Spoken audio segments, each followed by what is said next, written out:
Number 52, starting on page 31 and going into page 32, is pupil fees. A pupil enrolled in a public school will not be required to pay a pupil fee for participation in an educational activity. And there is your state statute. So it would be nice if they would be a little more specific on that. But I am assuming it's like the academic classes. So the following requirements apply to prohibited pupil fees. So the school cannot ask for money for the following. 1.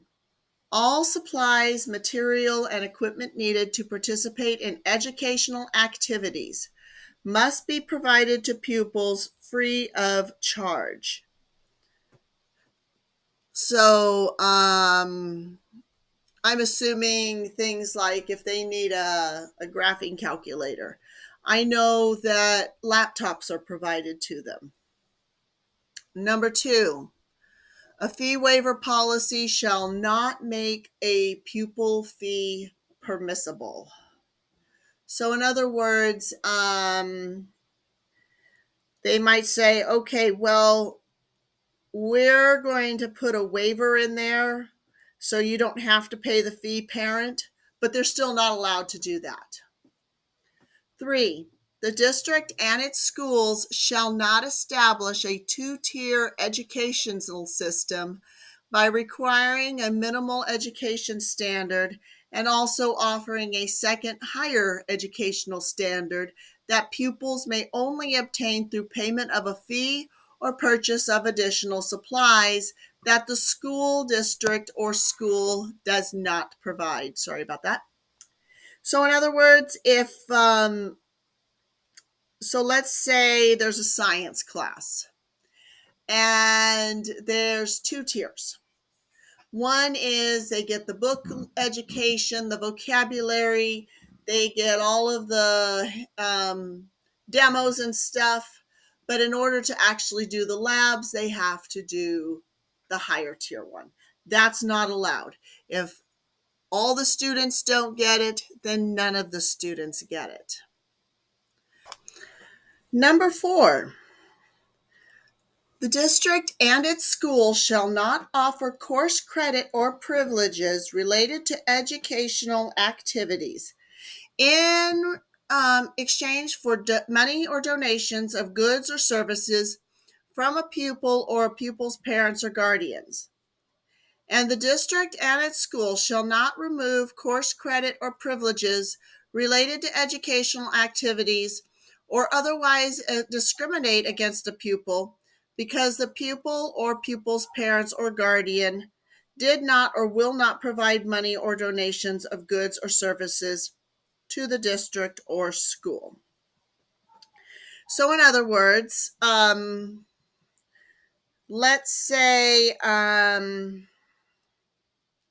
a student's parent is a landscaper, and the landscaper works on the school and says, I'll do it for free if you give my child these privileges or you put these course credits on their transcript even though they didn't take the course.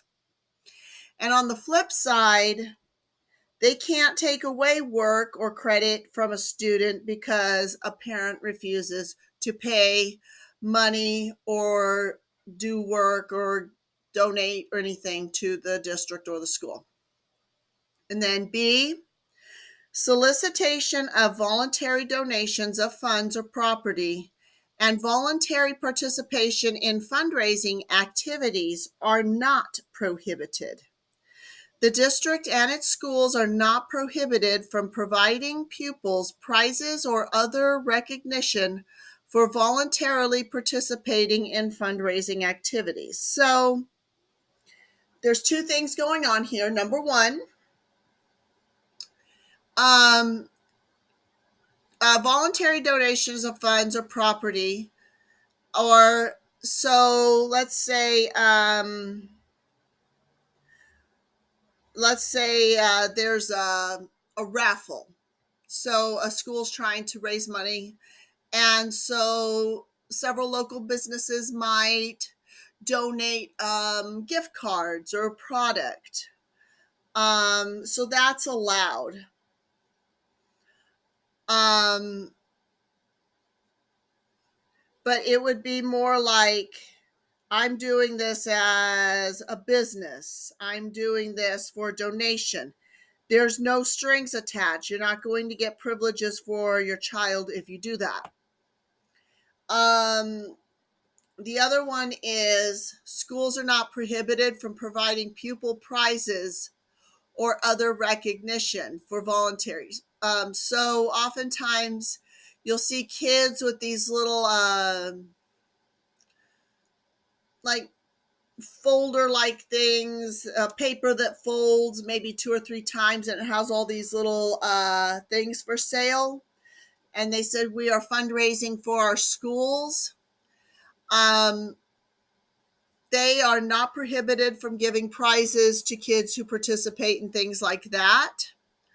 Also, another example is we did a carnival where we did a raffle and there were prizes for those raffles. So those are okay as well. And so those are all allowed. A complaint of noncompliance may be filed under our friend district's uniform complaint procedures and Title V of the California Code of Regulations, and there's your state statute.